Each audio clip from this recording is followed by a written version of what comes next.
kama gambo ukiumos na Rosa Nyango tinde imiye kuyo chunya tinde gombo neno jaber Rosa era biro chieng' tich abich gi midhiambo anyangi tera nyaka dhi ane paruoru dala gi sela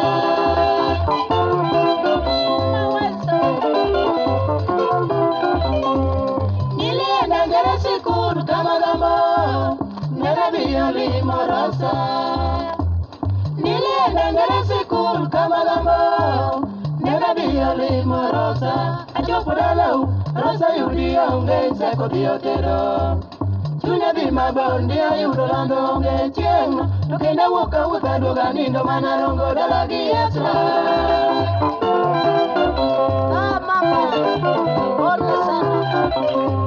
nyiwa duto kata usomo ne ok unyal romo gi Roslyn nyiwa duto kata usomo ne ok unyal romo gi Roslyn atieno Rosa Nyango dhumo kisungu kar bwana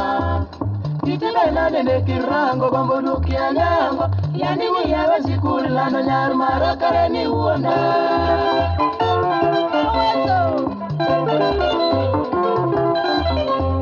ngima nyiri acha e chunya Rosa wuoro gima nitimo ngima nyiri acha e chunya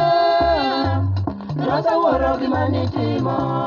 Nyango gimitimo gigo duto ni e chano ruoth Rosa imiye chaka wero iya paro gima nene to kendi miya dok chien ayudo wich kuot yawa be nyiera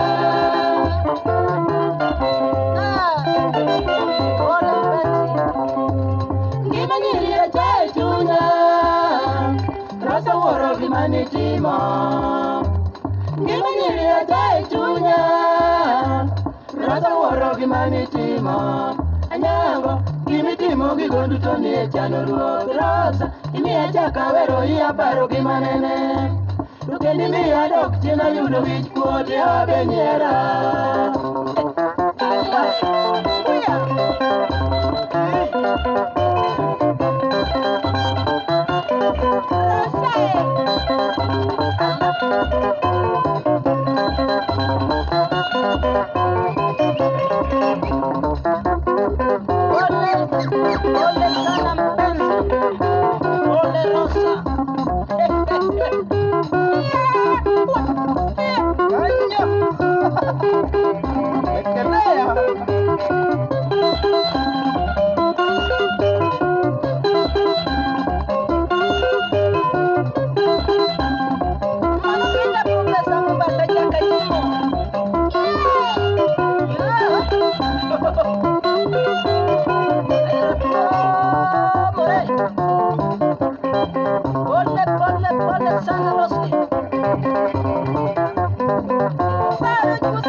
Chris Abuoga, number 7, side B, Kiwiro Boys Band by John Otonde,